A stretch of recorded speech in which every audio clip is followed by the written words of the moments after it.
Si disfrutas de este tipo de contenido filosófico y literario que explora las grandes obras de la humanidad, te invito a suscribirte al canal y dejar tu me gusta para seguir compartiendo estos tesoros del pensamiento clásico. Edipo Rey de Sófocles. Edipo Rey, la tragedia inmortal de Sófocles, nos sumerge en uno de los relatos más profundos sobre el destino humano, la verdad y las consecuencias inevitables de nuestros actos. Esta obra maestra del teatro griego antiguo nos presenta a Edipo, rey de Tebas, un hombre que alcanzó el poder tras liberar a la ciudad de la terrible amenaza de la Esfinge. Los tebanos, agradecidos por su sabiduría y valentía, lo eligieron como su soberano y lo unieron en matrimonio con Yocasta, la reina viuda del anterior monarca, Layo. Los personajes que pueblan esta tragedia son figuras inolvidables. Está Edipo mismo, el protagonista cuya búsqueda de la verdad lo llevará a su propia destrucción. Creonte, hermano de Yocasta, un hombre leal que será injustamente acusado de traición, aunque carece de cualquier intención de usurpar el trono. Tiresias, el divino ciego de Tebas, cuya visión interior ve lo que los ojos mortales no pueden percibir. Yocasta, reina de Tebas y madre de Edipo, quien sin saberlo se casó con su propio hijo tras el asesinato de su primer esposo. Y el Corifeo, quien dirige el coro y actúa como amigo de Edipo, representando la voz de la razón y la compasión ciudadana. La historia comienza cuando una peste devastadora azota la ciudad de Tebas. Edipo, preocupado por su pueblo, se dirige a una muchedumbre encabezada por un sacerdote que se ha congregado ante el palacio real. Los ciudadanos, portando ramas de olivo en actitud suplicante, buscan desesperadamente un remedio para la plaga que está destruyendo su tierra. Edipo, el famoso entre todos, sale de su palacio seguido de 2 ayudantes y contempla al grupo en silencio antes de dirigirles la palabra. Oh hijos, descendencia nueva del antiguo Cadmo, comienza Edipo con voz solemne. ¿Por qué están aquí todos sentados ante mí, coronados con ramos de suplicantes? La ciudad está llena de incienso, cantos de súplica y de gemidos. He venido hasta aquí en persona para enterarme de lo que sucede. Yo, el llamado Edipo, famoso entre todos. El sacerdote de Zeus responde con palabras llenas de angustia. Ve la edad de quienes se arrodillan cerca de los altares, unos sin fuerzas aún para volar lejos, otros torpes por la vejez. El resto del pueblo permanece sentado en las plazas con sus ramos, junto a los 2 templos de Atenea, en actitud de súplica. La ciudad, como el propio Edipo puede ver, está demasiado agitada y no es capaz todavía de levantar la cabeza de las profundidades. Se debilita debido a la peste, esa diosa epidemia que ha traído la muerte y la desesperación. El sacerdote recuerda cómo Edipo, el más sabio entre todos, liberó la ciudad de la terrible Esfinge con la ayuda de un dios. Por eso ahora le imploran que consiga alguna ayuda, ya sea escuchando el mensaje de algún dios o conociendo la solución de algún mortal. Pues veo que son efectivos, sobre todo los hechos llevados a cabo por los consejos de los que tienen experiencia, dice el anciano sacerdote. Le suplica que enderece la ciudad, que apreste su guardia, porque esta tierra lo celebra como su salvador. Edipo responde con genuina compasión, oh hijos dignos de lástima. Sé bien que todos están sufriendo y al sufrir, no hay ninguno de ustedes que padezca tanto como yo. Mi ánimo se duele, al tiempo, por la ciudad y por mí y por ustedes. Revela entonces que muchas lágrimas ha derramado y muchos caminos ha recorrido en el curso de sus pensamientos. El único remedio que ha encontrado, después de reflexionar a fondo, es el que ya ha tomado, envió a Creonte, hijo de Meneceo, su propio cuñado, a la morada pítica de Febo, a fin de que se enterara de lo que tiene que hacer o decir para proteger la ciudad. En ese preciso momento, le indican por señas que Creonte se acerca. Edipo observa que viene con rostro radiante, con la cabeza coronada de frondosas ramas de laurel, señal de buenas nuevas. Cuando Creonte entra en escena, confirma que trae una buena respuesta, estoy seguro de que todo resultará para bien. Creonte revela las palabras que escuchó de parte del dios. El soberano Febo ordenó claramente arrojar de la región una mancha que existe en esta tierra y no mantenerla, para evitar males irremediables. Edipo pregunta ansiosos por la naturaleza de esa desgraciada mancha. Creonte explica que tenían en otro tiempo a Layo como soberano de esta tierra, antes de que Edipo rigiera rectamente la ciudad. El oráculo exige venganza por su muerte. La conversación se vuelve más intensa cuando Edipo pregunta dónde puede estar Layo y dónde podrá encontrarse la huella de una antigua culpa difícil de investigar. Creonte responde que Layo se encontró con esta muerte tras haber marchado a consultar al oráculo, y una vez fuera ya no volvió más a casa. Todos murieron excepto uno, que huyó despavorido y solo pudo decir con seguridad una cosa de lo que vio, que unos ladrones con los que se tropezaron le dieron muerte. Edipo encuentra extraño que un ladrón llegara a semejante audacia y sugiere que el asesino fue enviado desde Tebas, pagado con buen dinero. Creonte admite que eso era lo que se creía, pero después que murió Layo, nadie surgía como su vengador en medio de las desgracias. Estaban todos ocupados con la esfinge de enigmáticos cantos, debían atender a lo que les estaba saliendo al paso, dejando de lado lo que no tenían a la vista. Edipo promete solemnemente que volverá a sacar a la luz la verdad desde el principio. Declara que Febo merecidamente, y Creonte de manera digna, le indican el camino. Pero encontrarán también en él a un aliado para vengar a esta tierra y al antiguo rey Layo. El que fuera el asesino de aquel tal vez también quiera matarme, reflexiona Edipo. Así pues, auxiliando a aquel me ayudo a mí mismo. Ordena entonces que se congregue al pueblo de Cadmos, asegurando que él va a disponerlo todo. Con la ayuda de la divinidad, aparecerá triunfante o fracasado. El sacerdote se levanta con renovada esperanza mientras él y los demás suplicantes salen de escena. Seguidamente entra el coro de ancianos tebanos, cuyas voces llenan el aire con lamentos y plegarias a los dioses.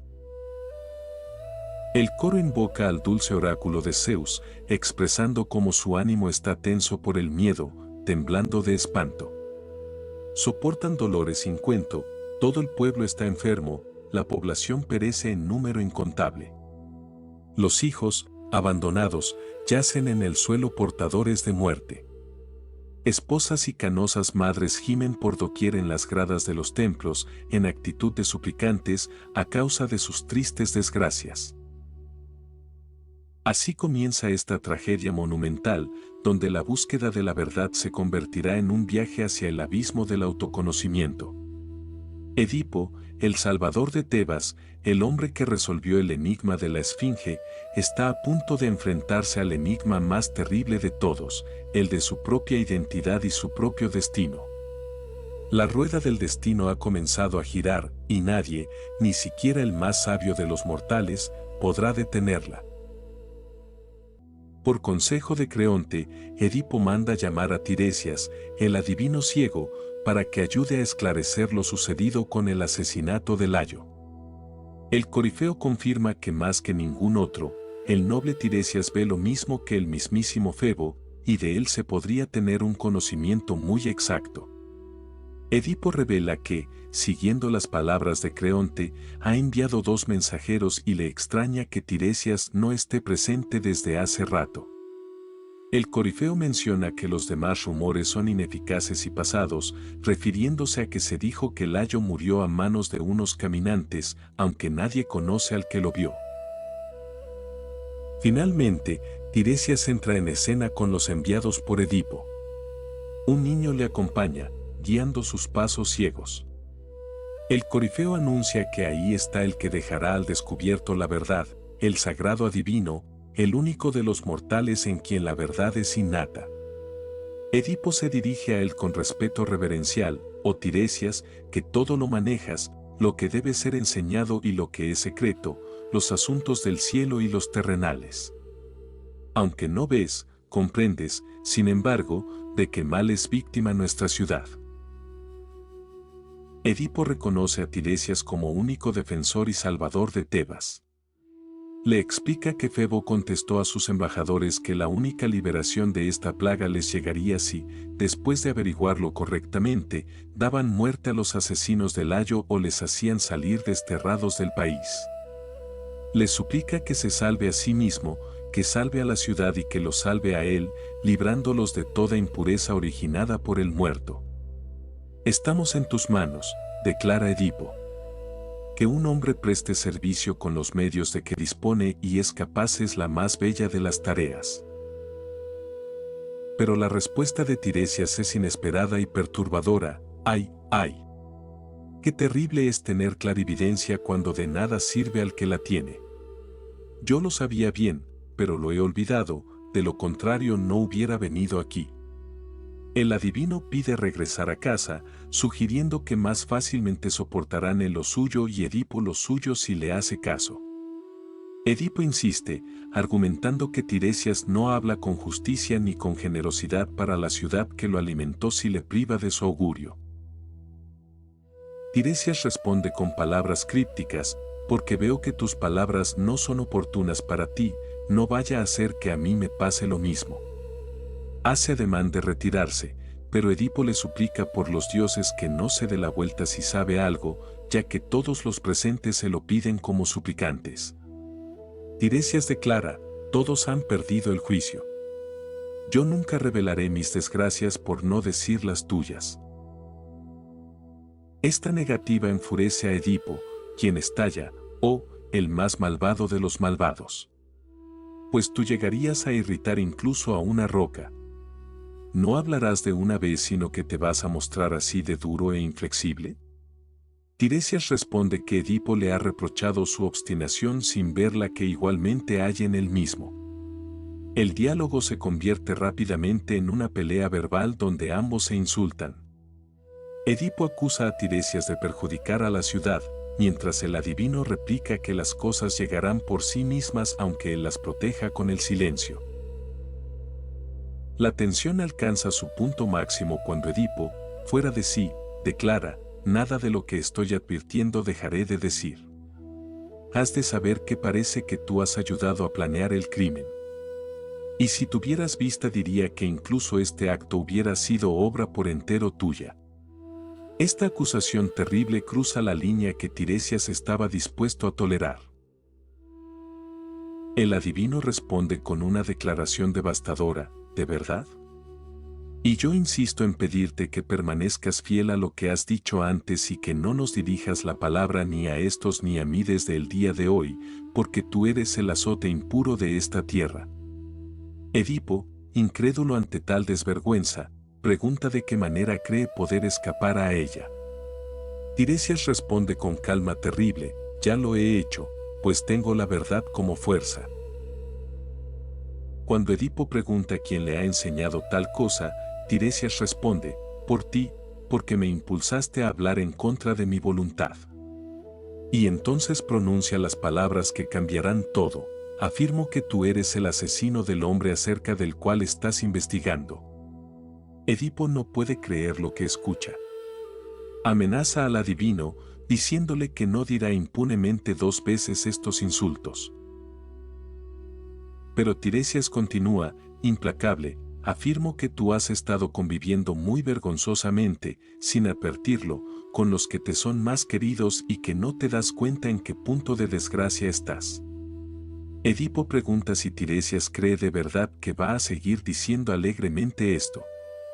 El adivino responde, sí, si es que existe alguna fuerza en la verdad. Edipo intenta desacreditar a Tiresias atacando su ceguera, existe, pero no para ti. Tú no la tienes, ya que estás ciego de los oídos, de la mente y de la vista. Tiresias responde proféticamente, eres digno de lástima por echarme en cara cosas, porque a ti no habrá nadie que no te reproche pronto.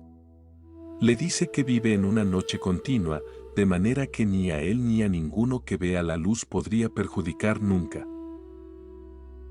La conversación se vuelve aún más amarga cuando Edipo sugiere que estas invenciones son de Creonte o del propio Tiresias. El adivino replica: Creonte no es ningún dolor para ti, sino tú mismo. Edipo lanza entonces una diatriba contra Creonte y Tiresias, acusándolos de conspirar juntos. Menciona que Creonte, el que era leal, el amigo desde el principio, desea expulsarlo tras sobornar a semejante hechicero, maquinador y charlatán engañoso. Edipo reta a Tiresias preguntándole por qué no dijo alguna palabra que liberara a los ciudadanos cuando estaba la esfinge cantora. Aquel enigma no podría resolverlo cualquier persona que se presentara, requería el arte adivinatorio que Tiresias no demostró tener. Y yo, Edipo, el que nada sabía, llegué y la hice callar consiguiéndolo por mi habilidad y no por haberlo aprendido de los pájaros, proclama con orgullo. El corifeo interviene intentando calmar los ánimos, sugiriendo que las palabras de ambos han sido dichas a impulsos de la cólera y que no deben ocuparse en tales cosas, sino en cómo resolverán los oráculos del dios de la mejor manera. Tiresias insiste en su derecho a replicar y pronuncia entonces su profecía más completa y terrible. Le dice a Edipo que aunque tiene vista, no ve en qué grado de desgracia se encuentra, ni dónde habita, ni con quienes transcurre su vida. Le pregunta si acaso conoce de quienes desciende, si sabe que es odioso para los suyos, tanto para los de allá abajo como para los que están en la tierra. La maldición que por dos lados le golpea, de su madre y de su padre, con paso terrible lo arrojará algún día de esta tierra.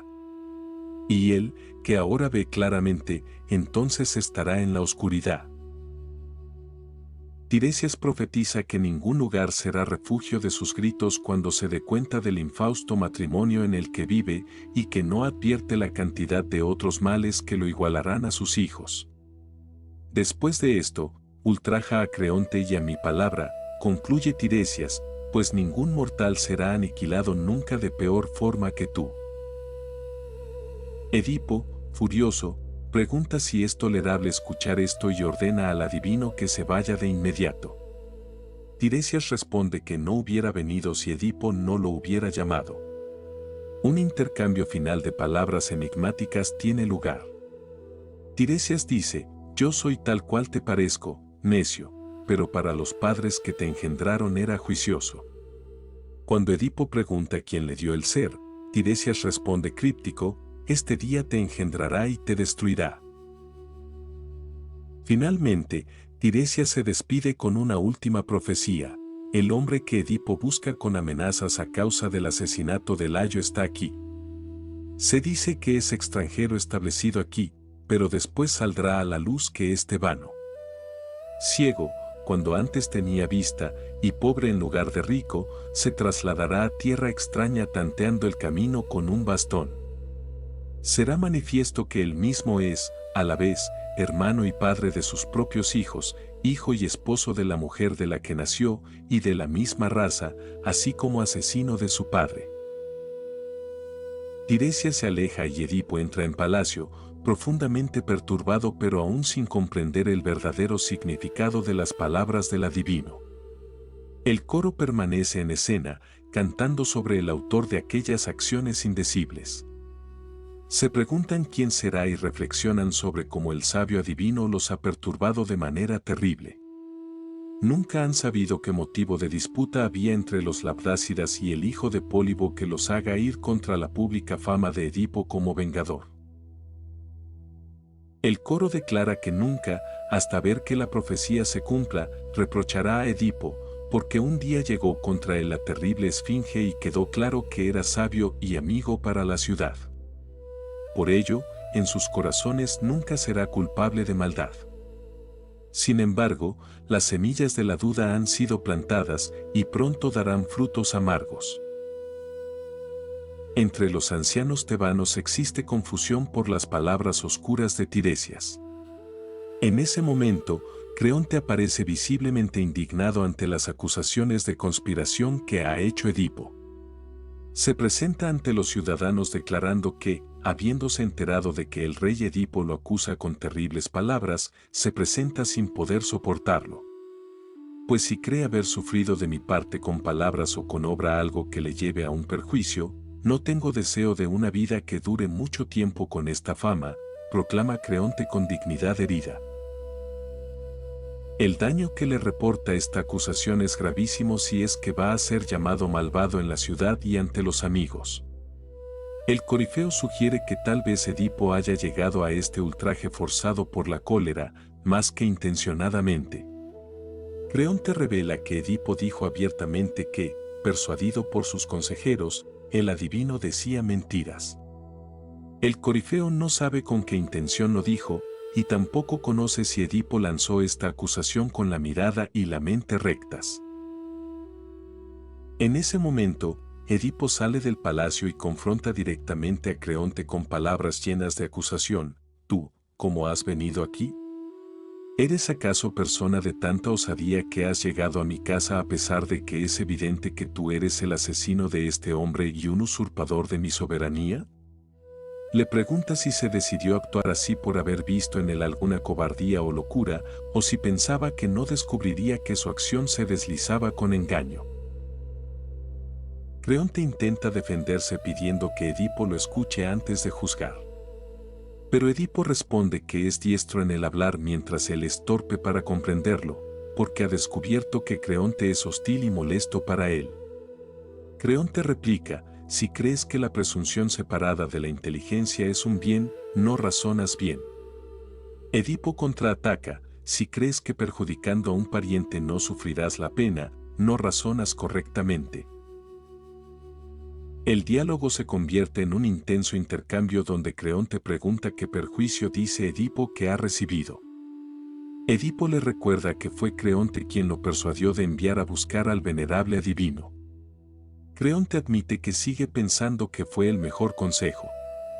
Entonces Edipo pregunta cuánto tiempo hace desde que Layo murió, y Creonte responde que podrían encontrarse largos y antiguos años.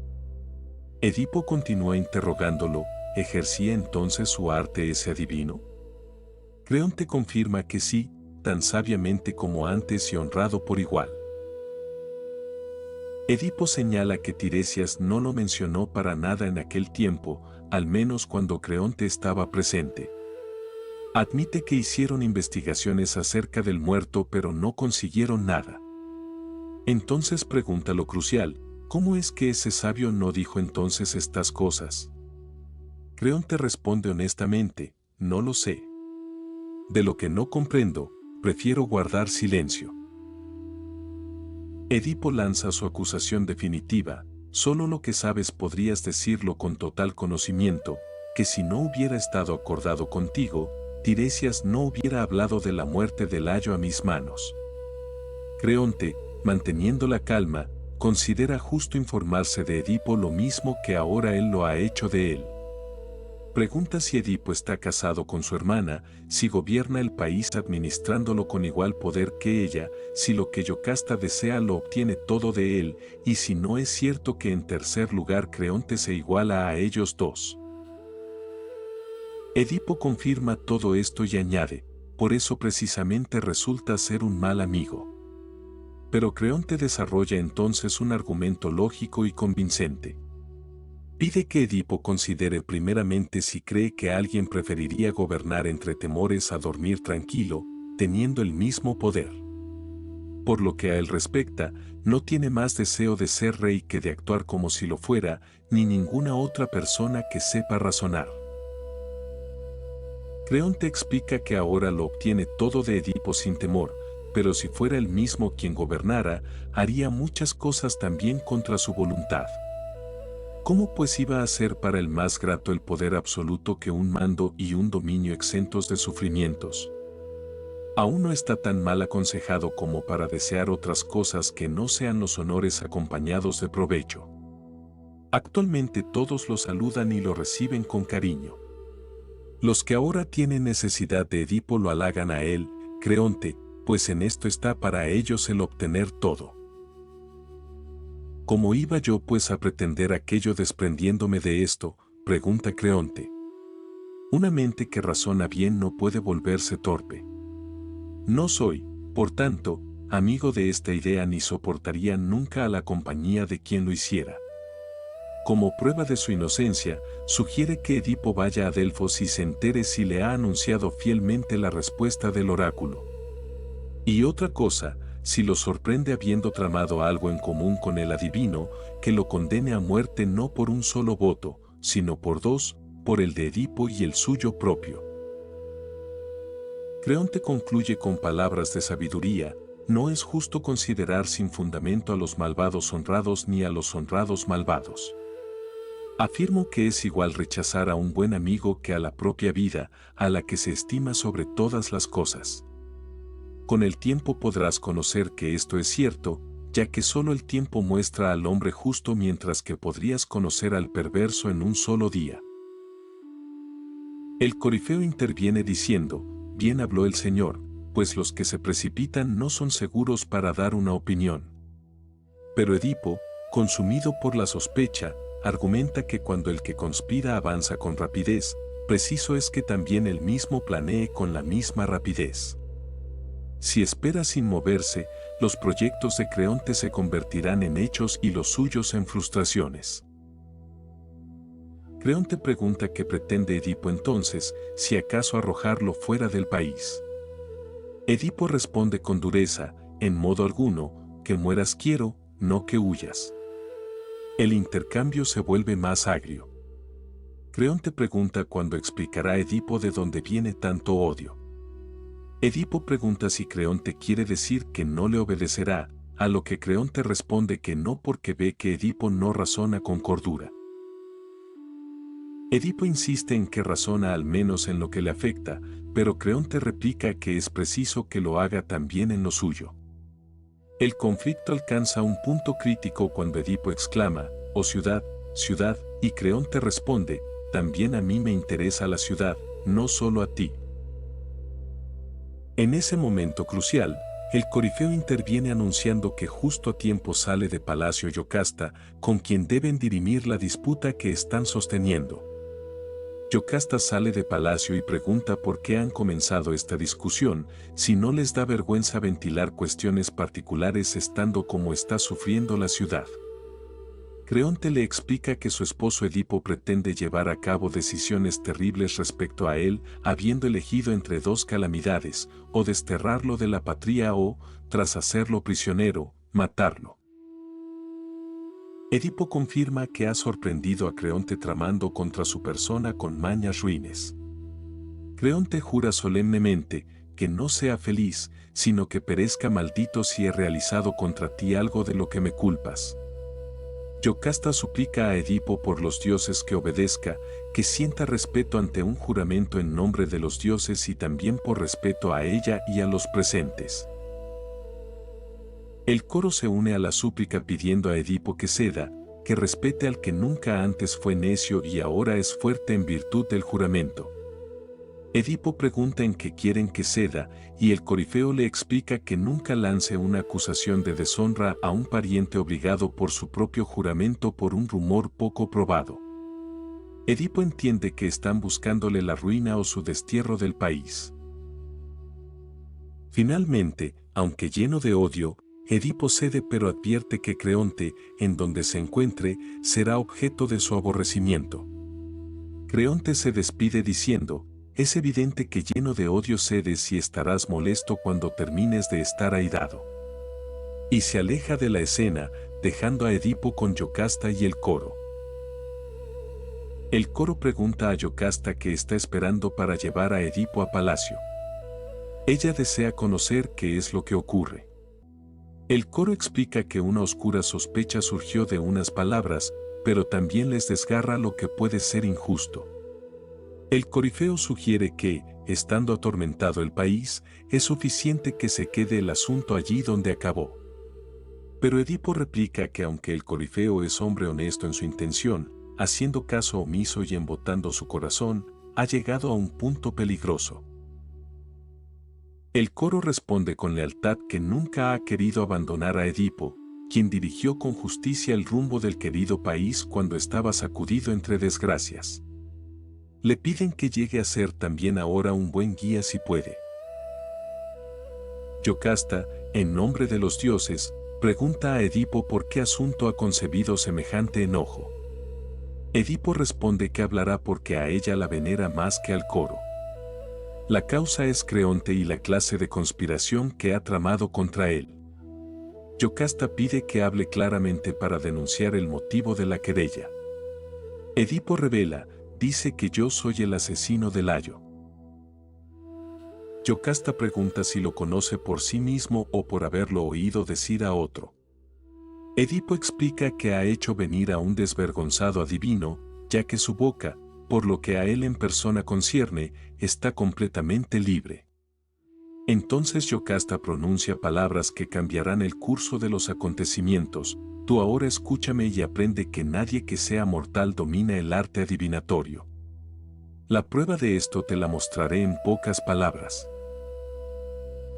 Yocasta relata que una vez le llegó a Layo un oráculo, no del propio Febo sino de sus servidores, que decía que tendría el destino de morir a manos del hijo que naciera de ella y de él. Sin embargo, según el rumor, unos bandoleros extranjeros lo mataron en una encrucijada de 3 caminos.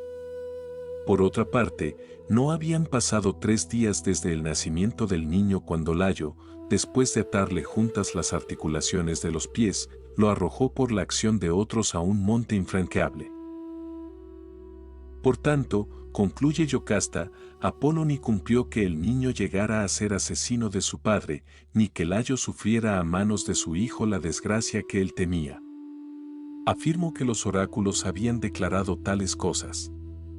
Por ello, tú para nada te preocupes, pues aquello en lo que el Dios descubre alguna utilidad, él en persona lo da a conocer sin rodeos. Pero estas palabras, destinadas a tranquilizar a Edipo, producen el efecto contrario. Al escucharla, Edipo siente que un delirio se apodera de su alma y una agitación terrible de sus sentidos. Le parece haber oído que Layo había sido muerto en una encrucijada de 3 caminos.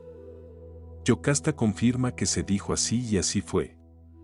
Edipo pregunta dónde se encuentra ese lugar, y Yocasta responde, Fócide es llamada la región y la encrucijada hace confluir los caminos de Delfos y de Daulia.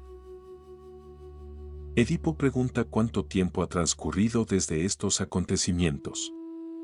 Yocasta responde que poco antes de que él apareciera con el gobierno del país se anunció eso a la ciudad. Edipo exclama, «Oh Zeus, ¿cuáles son tus planes para conmigo?». Yocasta, alarmada, pregunta qué es lo que lo desazona. Edipo todavía no interroga más y pide que le diga qué aspecto tenía Layo y de qué edad era.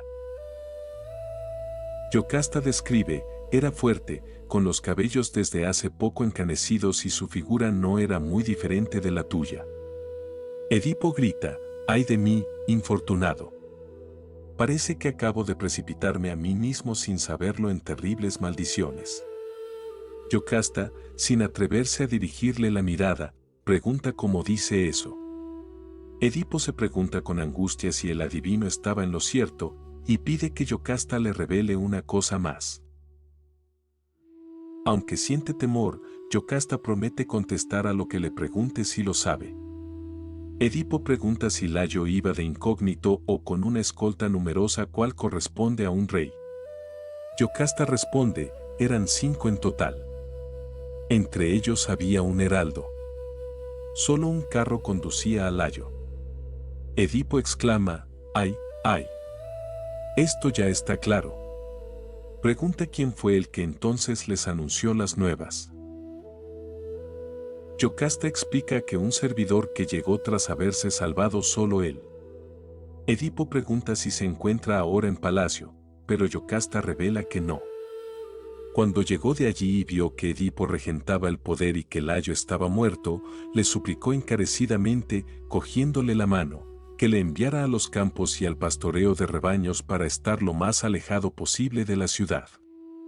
Ella lo envió porque en su calidad de esclavo era digno de obtener este reconocimiento y aún mayor. Edipo pregunta cómo podría llegar junto a ellos con rapidez. Yocasta responde que es posible, pero pregunta por qué lo desea. Edipo confiesa, temo por mí mismo, oh mujer, haber dicho demasiadas cosas. Por ello quiero verle. Yocasta acepta que vendrá, pero también ella merece saber lo que le causa desasosiegos. Edipo promete que lo sabrá y pregunta a quién mejor que a ella podría hablar cuando pasa por semejante trance. Entonces Edipo comienza a relatar su historia. Su padre era Pólibo, corintio, y su madre Mérope, doria. Era considerado como el más importante de los ciudadanos de allí hasta que le sobrevino un suceso particular. En un banquete, un hombre saturado de bebida, refiriéndose a él, dijo en plena embriaguez que era un falso hijo de su padre. Edipo, disgustado, a duras penas se pudo contener a lo largo del día, pero al siguiente fue junto a su padre y su madre y les preguntó. Ellos despreciaron la injuria de aquel que había dejado escapar estas palabras. Edipo se alegró con su reacción, sin embargo eso lo atormentaba sin cesar, pues le había calado hondo.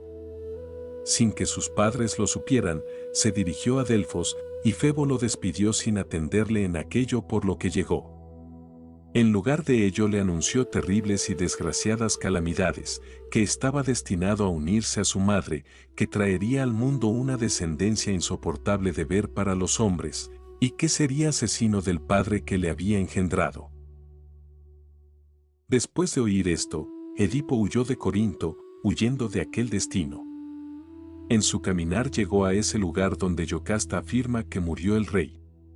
Y a ella le revela la verdad.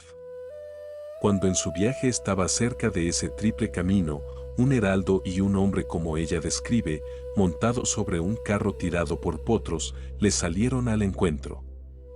El conductor y el mismo anciano lo arrojaron violentamente fuera del camino. Edipo, al que le había apartado, al conductor del carro, le golpeó movido por la cólera. Cuando el anciano vio desde el carro que se aproximaba, apuntándole en medio de la cabeza, lo golpeó con la pica de doble punta. Pero el anciano no pagó por igual, inmediatamente fue golpeado con el bastón por la mano de Edipo y cayó de espaldas desde el carro. Edipo los mató a todos. Si alguna conexión hay entre Layo y este extranjero, reflexiona Edipo con horror, ¿quién hay en este momento más infortunado que yo? Mancillo el lecho del muerto con mis manos, precisamente con las que lo maté. ¿No soy yo, en verdad, un canalla? ¿No soy un completo impuro? Si debe salir desterrado, no le es posible ver a los suyos ni pisar su patria, porque se verá forzado a unirse en matrimonio con su madre y a matar a Pólibo, que lo crió y engendró. Edipo exclama con desesperación, «Oh sagrada majestad de los dioses, que no vea yo ese día, sino que desaparezca de entre los mortales antes que ver que semejante deshonor impregnado de desgracia llega sobre mí». El corifeo le responde que a ellos les parece esto motivo de temor, pero mientras no lo conozca del todo por boca del que estaba presente, debe tener esperanza. Edipo reconoce que en verdad esta es la única esperanza que tiene, aguardar al pastor. Yocasta pregunta qué espera que suceda cuando el pastor haya aparecido. Edipo explica, yo te lo diré. Si descubrimos que dice lo mismo que tú, yo podría ponerme a salvo de esta calamidad. Yocasta pregunta qué palabras especiales le ha oído, y Edipo responde, decías que él afirmó que unos ladrones le habían matado. Si aún confirma el mismo número, yo no fui el asesino, pues no podría ser uno solo igual a muchos. Pero si dice que fue un hombre que viajaba en solitario, está claro, el delito me es imputable. Yocasta intenta tranquilizarlo diciendo que así se propagó la noticia y no le es posible desmentirla de nuevo, puesto que la ciudad, no ella sola, lo oyó. Y si en algo se apartara del anterior relato, ni aún entonces mostrará que la muerte de Layo se cumplió debidamente, porque Loxias dijo expresamente que se llevaría a cabo por obra de un hijo suyo.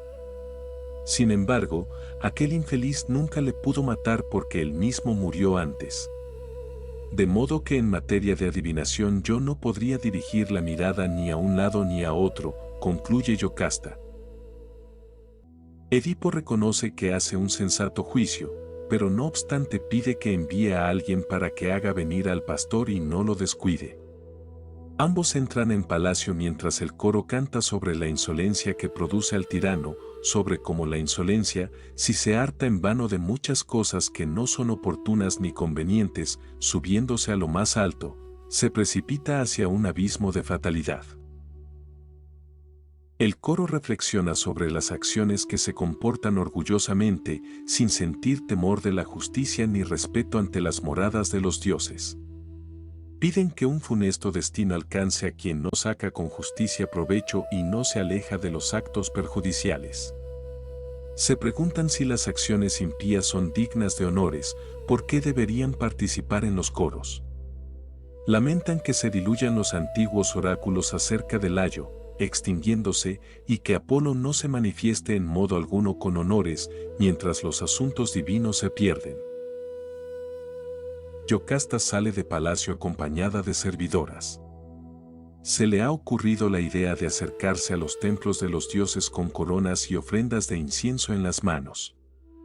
Edipo tiene demasiado agitado su corazón con tristezas de todo tipo, y ya que no consigue nada con sus consejos, se llega ante Apolo, pues es el más cercano, como suplicante con estos signos de plegarias, para que les proporcione alguna liberación purificadora, puesto que ahora todos sienten ansiedad al ver asustado a aquel que es como el piloto de la nave. En ese momento entra en escena un mensajero que pregunta dónde se halla el palacio del rey Edipo. El corifeo le indica que esa es su morada y que él mismo está dentro, y que la mujer presente es la madre de sus hijos. El mensajero saluda a Yocasta deseándole que llegue a ser siempre feliz, rodeada de gente dichosa, ella que es esposa legítima de aquel. Yocasta responde del mismo modo y pregunta con qué intenciones ha llegado y qué quiere anunciar. El mensajero responde, buenas nuevas para tu casa y para tu esposo, mujer. Yocasta pregunta cuáles son y de parte de quién viene. El mensajero explica que viene de Corinto y que la noticia que dará a continuación tal vez le complazca, aunque tal vez se duela. Yocasta, intrigada, pregunta cómo puede tener ese doble efecto. El mensajero revela que los habitantes de la región del Istmo van a designar a Edipo como rey, según se ha dicho allí. Yocasta pregunta por qué, si no está ya el anciano Pólibo en el poder. El mensajero responde, no, ya que la muerte lo tiene en su tumba. Yocasta exclama, ¿cómo dices? ¿Ha muerto el padre de Edipo? El mensajero jura que merece morir si no dice la verdad. Yocasta, emocionada, ordena a una sirvienta que vaya rápidamente a decirle esto a su amo. Se dirige entonces a los oráculos de los dioses preguntándoles dónde están.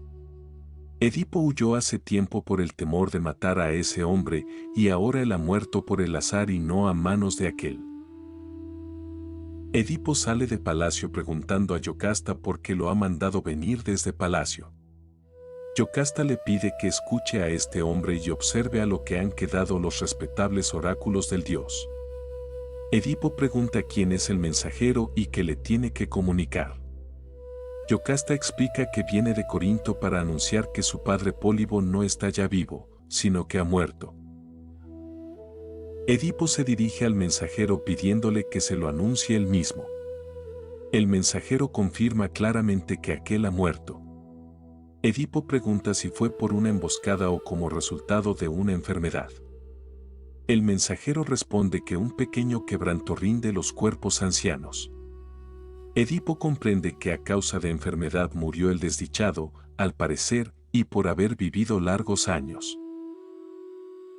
Edipo reflexiona en voz alta, ¿por qué, oh mujer, habría uno de tener en cuenta el altar vaticinador de Pitón o los pájaros que claman en el cielo, según cuyos indicios tenía yo que dar muerte a mi propio padre? Pero él, habiendo muerto, está oculto bajo tierra y yo estoy aquí sin haberle tocado con arma alguna. A no ser que se haya consumido por nostalgia de mí. De esta manera, habría muerto por mi intervención. En cualquier caso, Pólibo yace en Hades y se ha llevado consigo los oráculos presentes que no tienen ya ningún valor.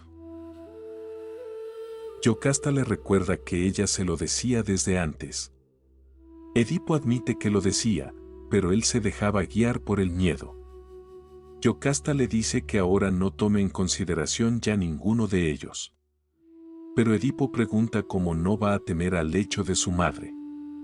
Yocasta responde con palabras que revelan su filosofía, ¿y qué podría temer un hombre para quien los imperativos de la fortuna son los que le pueden dominar y no existe previsión clara de nada? Lo más seguro es vivir al azar, según cada uno pueda. Tú no sientas temor ante el matrimonio con tu madre, pues muchos son los mortales que antes se unieron también a su madre en sueños. Aquel para quien esto nada supone más fácilmente lleva su vida. Edipo responde que con razón hubiera dicho todo eso si no estuviera viva su madre. Pero como lo está, no tiene más remedio que temer, aunque Yocasta tenga razón. Yocasta señala que gran ayuda suponen los funerales de su padre. Edipo reconoce que es grande, pero siente temor por la que vive. El mensajero pregunta cuál es la mujer por la que temen. Edipo responde, por Mérope, anciano, con la que vivía Pólibo.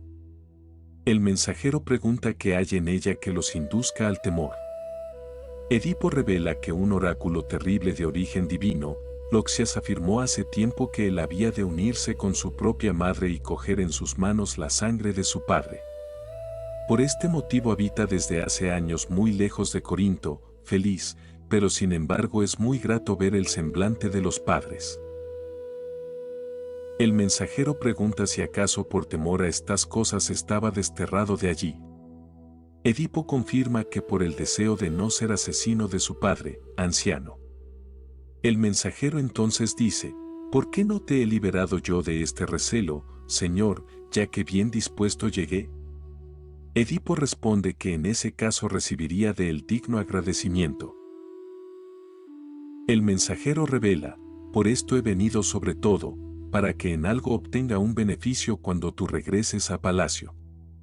Pero Edipo declara que jamás irá con los que lo engendraron.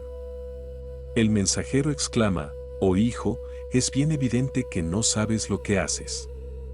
Edipo, alarmado, pide que lo aclare por los dioses. El mensajero pregunta si por esta causa rehúye volver a casa. Edipo confirma que temeroso de que Febo le resulte veraz. El mensajero pregunta si es que teme cometer una infamia para con sus progenitores. Edipo responde, eso mismo, anciano. Ello me asusta constantemente. Entonces el mensajero revela la verdad que cambiará todo, no sabes que con razón nada debes temer. Edipo pregunta cómo no, si es hijo de esos padres. El mensajero responde, porque Pólibo nada tenía que ver con tu linaje. Edipo, atónito, pregunta cómo dice que no lo engendró Pólibo. El mensajero aclara, no más que el hombre aquí presente, sino igual. Edipo no comprende cómo el que lo engendró está en relación con el mensajero que no le es nada. El mensajero revela, no te engendramos ni aquel ni yo. Edipo pregunta entonces en virtud de que Pólibo lo llamaba hijo. El mensajero explica, por haberte recibido como un regalo, entérate de mis manos. Edipo se sorprende de que a pesar de haberlo recibido así de otras manos, Pólibo logró amarlo tanto. El mensajero explica que la falta hasta entonces de hijos lo persuadió del todo. Edipo pregunta si el mensajero lo había comprado o encontrado cuando se lo entregó a Pólibo. El mensajero responde, te encontré en los desfiladeros selvosos del Citerón. Edipo pregunta por qué recorría esos lugares. El mensajero explica que allí estaba al cuidado de rebaños montaraces. Edipo comprende que era pastor y nómada a sueldo. El mensajero confirma y añade, y así fui tu salvador en aquel momento. Edipo pregunta de qué mal estaba aquejado cuando lo tomó en sus manos. El mensajero responde, las articulaciones de tus pies te lo pueden testimoniar. Edipo exclama, ¡ay de mí! ¿A qué antigua desgracia te refieres con esto? El mensajero revela, yo te desaté, pues tenías perforados los tobillos. Edipo comprende, veo que el traje recibí de mis pañales. El mensajero confirma, era el punto de recibir el nombre que llevas por este suceso. Edipo pregunta por los dioses si de parte de su madre o de su padre recibió ese trato. El mensajero responde que no lo sabe, que el que se lo entregó conoce esto mejor que él. Edipo comprende entonces que lo recibió de otro y no lo encontró por sí mismo. El mensajero confirma que otro pastor le hizo entrega de él. Edipo pregunta quién es y si sabe darle su nombre. El mensajero responde, por lo visto era conocido como uno de los servidores de Layo. Edipo pregunta si del rey que hubo en otro tiempo en esta tierra, y el mensajero confirma que de ese hombre era pastor. Edipo pregunta si está aún vivo como para poder verlo. El mensajero, dirigiéndose al coro, dice que los habitantes de Tebas podrían saberlo mejor. Edipo pregunta si hay entre los presentes alguno que conozca al pastor al que se refiere, por haberle visto bien en los campos o en la ciudad. Les pide que se lo indiquen, pues es el momento de descubrirlo de una vez por todas. El corifeo responde que cree que a ningún otro se refiere sino al que Edipo trataba de ver antes, haciéndole venir desde el campo, pero que Yocasta podría decirlo mejor.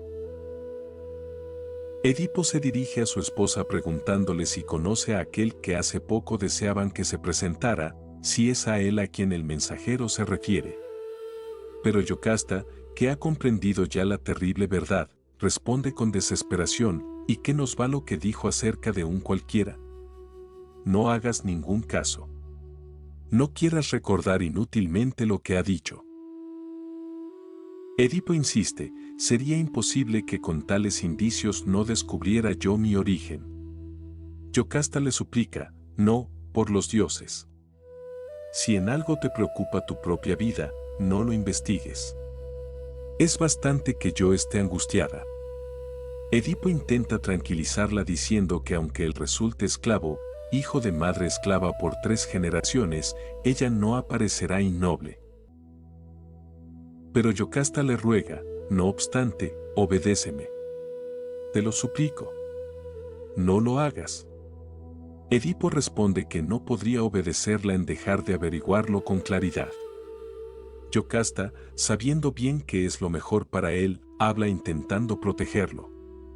Edipo replica, pues bien, lo mejor para mí me está importunando desde hace rato. Yocasta, viendo que no puede detenerlo, lanza su última advertencia, oh desventurado, que nunca llegues a saber quién eres. Edipo ordena que alguien le traiga al pastor y deja que Yocasta se complazca en su poderoso linaje. Yocasta, visiblemente alterada, pronuncia sus últimas palabras antes de entrar al palacio, desdichado. Pues solo eso te puedo llamar y ninguna otra cosa ya nunca en adelante. El corifeo pregunta a Edipo por qué se ha ido su esposa tan precipitadamente bajo el peso de una profunda aflicción. Tiene miedo de que de este silencio estallen desgracias. Pero Edipo responde con determinación, que estalle lo que quiera ella. Yo sigo queriendo conocer mi origen, aunque sea humilde. Esa, tal vez, se avergüence de mi linaje oscuro, pues tiene orgullosos pensamientos como mujer que es, pero yo, que me tengo a mí mismo por hijo de la fortuna, la que da con generosidad, no seré deshonrado. El coro canta que si son adivinos y conocedores de entendimiento, por el Olimpo, no quedará el Citerón sin saber que desde el plenilunio de mañana lo ensalzarán como región de Edipo, al tiempo que nodriza y madre, y será celebrado con coros como quien se hace protector de los reyes. Finalmente, entra el anciano pastor acompañado de 2 esclavos. Edipo declara que si debe hacer conjeturas, aunque nunca ha tenido relación con él, cree estar viendo al pastor que desde hace rato buscan. Pues en su avanzada edad coincide por completo con el mensajero y además reconoce a los que lo conducen como servidores suyos. Pero pide al corifeo que confirme, pues tal vez podría superarlo en conocimientos por haber visto antes al pastor. El corifeo confirma que lo conoce con certeza, era un pastor de Layo, fiel como ninguno.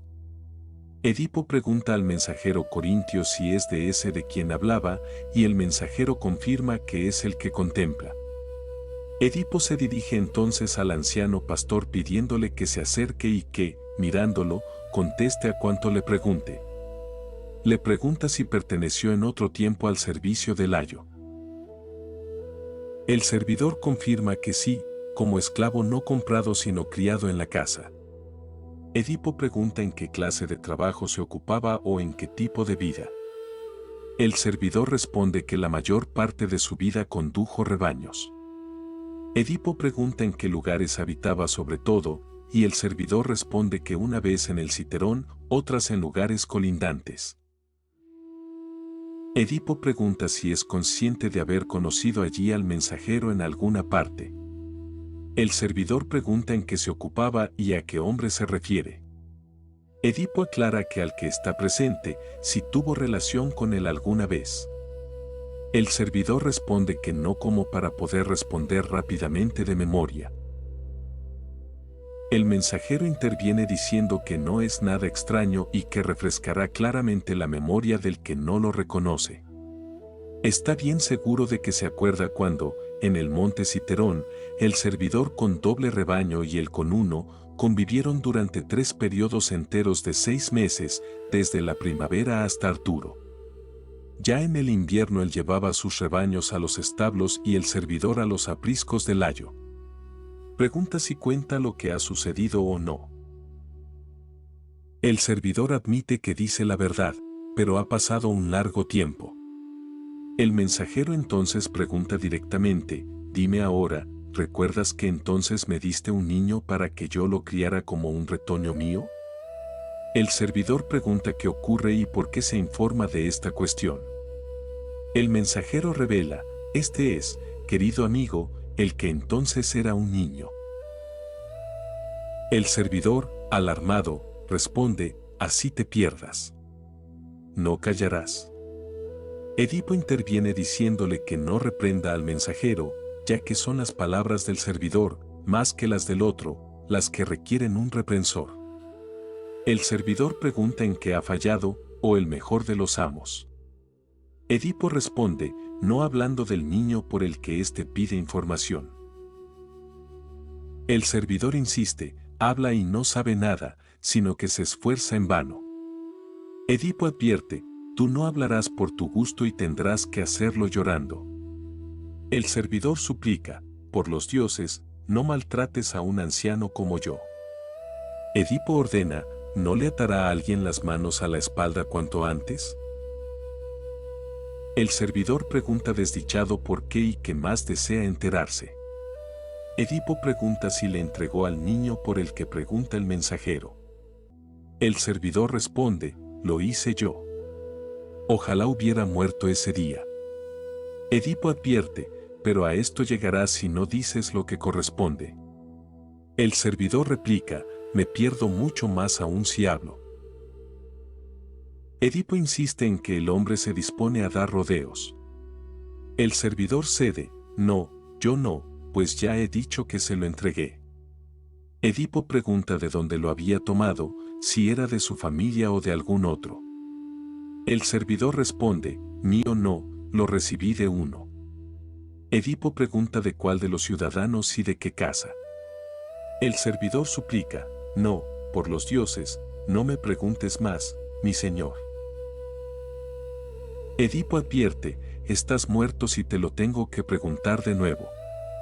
El servidor finalmente revela, pues bien, era uno de los vástagos de la casa de Layo. Edipo pregunta si un esclavo o uno que pertenecía a su linaje. El servidor responde con dolor, ¡ay de mí! Estoy ante lo verdaderamente terrible de decir. Edipo insiste, y yo de escuchar, pero sin embargo hay que oírlo. El servidor revela, era tenido por hijo de aquel.